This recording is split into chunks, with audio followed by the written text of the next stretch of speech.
Okay, welcome back, children. We were discussing about Muhammad bin Tughlaq.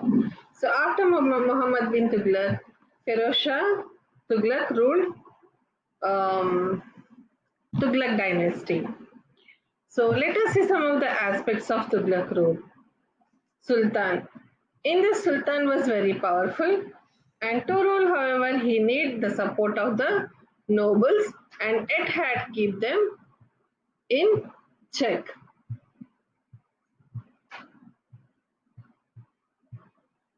So there was a constant struggle between the Sultan and the ulema during this period. So, under the influence of the ulemas, Feroz Shah brought back the Sharia laws or the Islamic laws and ruled according to them. And how was the court? The court, Sultan's court was very ceremonial. Here, Sisda and Paibos were performed before him. The Sultan sat on the throne, built on a raised platform. The princes, ministers, heads of different departments, ambassadors from foreign countries, and other officials were given fixed places to stand. And officials reported matters to the Sultan. And about the nobility. So nobles were very powerful group. Most of them were Turkish or Afghan. So here there were four departments of or the pillars of administration in Tughlaq dynasty. They were Diwane Wizarat, concerned with finance, Diwane Risalat, concerned with religious matters, Diwane Arz, concerned with military affairs, Diwane Insha, concerned with royal correspondence. And Wazir was the prime minister. He was very powerful, and he supervised the work of all the officials and kept the revenue records and expenditure. And he appointed the people to important posts. Now, land was under the land control system in Tughlaq dynasty. It was Ekta system. So during the Sultanate period, the nobles were given grants of land. So this was called as Ekta. And the nobles who received these Ektas are called as Iqtidars. The slave and the Khaljit sultans gave Ektas only to some high military commanders. And the Ektas in theory were transferable. So the Sultan could take back a particular Ekta from an Iqtidar and assign another Ekta to him. And after that, when the Sultan became weak, most Iqtidars behaved like independent rulers and captured the lands. Then the Sayyid dynasty came into rule. The Sayyid Sultans ruled for a brief period. That means only there were four Sayyid kings who ruled from 1414 to 1451. So Khizr Khan was the governor of Multan under the Feroz Shah Tughlaq. After the death of Feroz, he supported a son of Feroz in the war of succession. When Timur attacked India, he joined him. Before leaving India, Timur appointed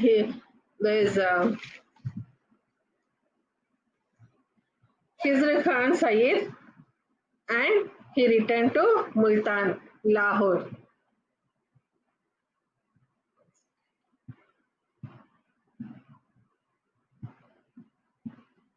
So Khizr Khan was the founder of the Sayyid dynasty and collaborated with Timur.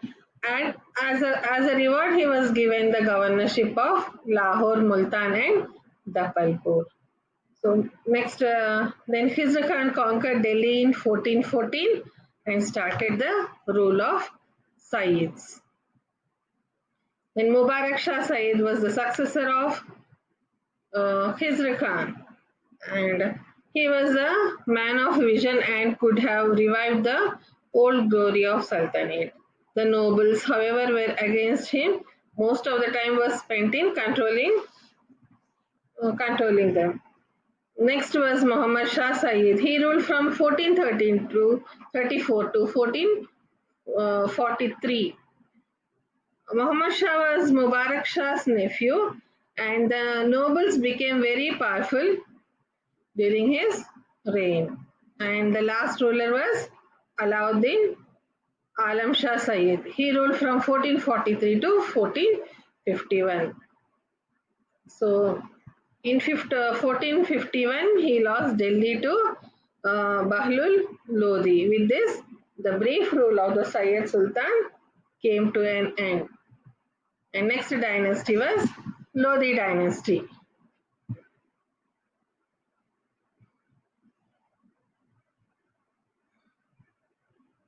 So after 37 years of chaotic rule, Bahlul Lodi, recognized as primus inter pares by his compatriots, acquired control of Delhi and laid the foundation of the Lodi dynasty. The Lodis ruled for 75 years, were Afghans by race. They were Afghans by race. The last Lodi Sultan, Ibrahim Lodi, he was defeated in the first battle of Panipat by Babur. So Bahlul Lodi, first one was Bahlul Lodi. So the first Lodi ruler was Bahlul Lodi. He tried to consolidate the fragmented sultanate. He removed rebellious governors and appointed loyal Afghan nobles in their place. Then, at the time of his death, sultanate stretched from Punjab to Bihar. Then came the Sikandar Lodi, and he ruled from 1489 to 1517, and he was the most powerful ruler of the Lodi dynasty. And he annexed Jaunpur and Bihar and signed a treaty of friendship with the ruler of Bengal. He also introduced many public welfare measures.